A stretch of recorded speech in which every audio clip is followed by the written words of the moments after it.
রাস্তায় autorickshaw, van, এমনকি মোটরসাইকেলকেও যেন বুড়ো আঙ্গুল দেখিয়ে টেক্কা দিতে চান শাড়ি পরা এই গৃহবধূ। কখনো সাইকেল বাগিয়ে সোজা ছুটে যান, কখনো আচমকা স্ট্যান্ড করে তাক লাগিয়ে দেন আশপাশের মানুষকে।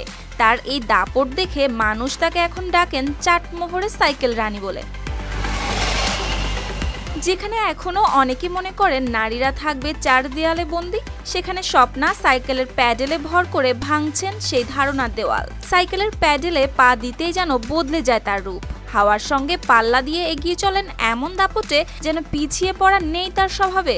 শুধু তাই নয়, মাঝে মাঝে হঠাৎই নিজের লেখা গানে সুর তুলে খুঁজে নেন মুক্তির স্বাদও। ছোটবেলা থেকেই স্বপ্নার সাইকেলের প্রতি ছিল অন্যরকম টান। সেই শখ একসময় রূপ নেয় নেশায়। সংসারের চাপ আর সামাজিক বাধার তোয়াক্কা না করেই সাইকেলে চেপে অদম্য গতিতে ছুটে চলেন এই নারী।